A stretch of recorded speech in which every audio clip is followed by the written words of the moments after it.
Okay, so it takes the results and pastes it. So what a lot of labs will do is they'll have their logo in Word, and then they'll have a place where they can paste the results and maybe a picture of the sample.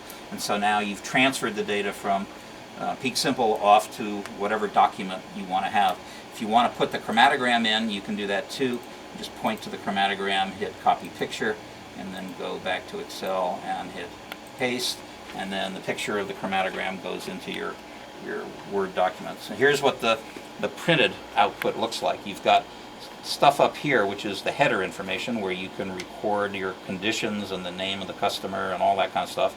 And then it shows a printout of the temperature program. Temperature program, again, is the what happens to the column oven, right? It starts at 140 degrees, and after I hit the start button, it starts climbing and then cools back down. And that's necessary in order to get the best results. You don't want to just sit at one temperature. You need to start cold and then ramp high. And then there's a little printout of what we call the events, which are also pre-programmed into the Canvas version of the software. So you shouldn't have to change them, but we won't talk about them now. We'll save that for a more advanced video. And then here at the bottom is where we have the actual answers, right? So it's telling me the same thing here that I saw in my results screen, which is it's showing the internal standard, the area, the CBD, the concentration, the 15.37% for the Delta 9, and CBN at 2.8%. So that's really the process. Is you make a calibration standard, you calibrate, you make a sample, you inject it, and the software compares the sizes of the peaks from the sample with the sizes of the peaks from the calibration, and then comes out with an answer.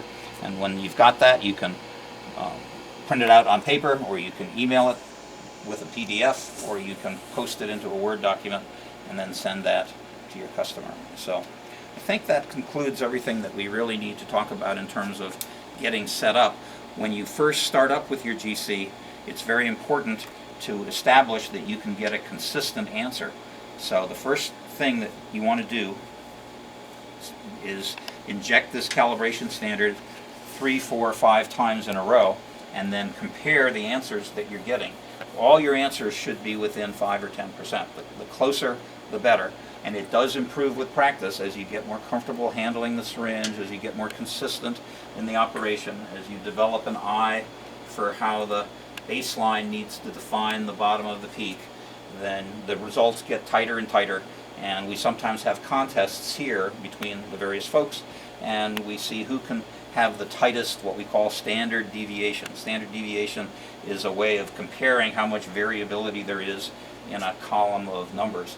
So won't go into that, but that's how we score ourselves. So the person with the lowest standard deviation means they're the most consistent in terms of being able to get an accurate answer. You have to reassure yourself that you are getting consistent answers, or you won't believe the results you're getting from your sample.